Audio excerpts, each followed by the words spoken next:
Hi மக்களே, welcome to challenge cooking and baking. இன்றைக்கி இடியாப்பம் செய்ய போகிறோம். அதுக்கு 2 கப்பு அரிசி மாவு எடுத்துக்கிறேன். 1 கப்பு அரிசி மாவுக்கு 3/4 கப்பு தண்ணி, அப்போ 1.5 கப்பு தண்ணி சேர்த்துக்கலாம். ஒரு 1/2 ஸ்பூன் உப்பு, ஒரு ஸ்பூன் அளவுக்கு எண்ணெய்.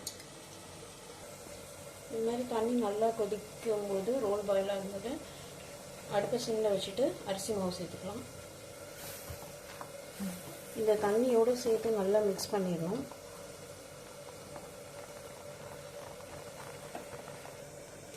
அரிசி மாவு போட்டு நல்லா கிளறி விட்டு, இப்போ இது ஈவனாக மிக்ஸ் ஆகிடுச்சு. இப்போ இதை ஒரு மூடி போட்டு மூடி வச்சிடலாம். அப்போ இந்த சூட்லேயே இந்த மாவு நல்லா வெந்து வந்துடும். செஞ்சாச்சு. இப்போ இடியாப்பம் புளியறதுக்கு முறுக்கு அச்சு வேணும். அதில் இந்த அச்சு இது போட்டு மாவு ஃபில் பண்ணி இதில் போட்டு புளிய வேண்டியதான்.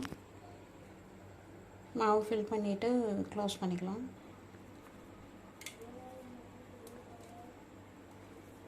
இது இடியாப்பம் தட்டு, அதில் ஃபுல்லாக அப்படியே புழிஞ்சிக்கலாம்.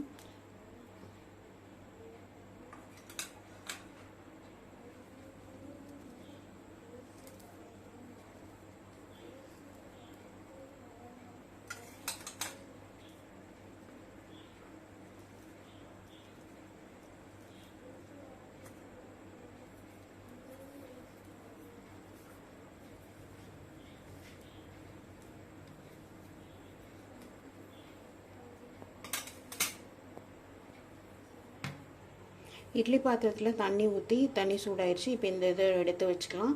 ஒரு 7 to 8 minutes ஆவியில் வேக வச்சு எடுத்தால் இடியாப்பம் சூப்பராக ரெடி ஆயிரும்.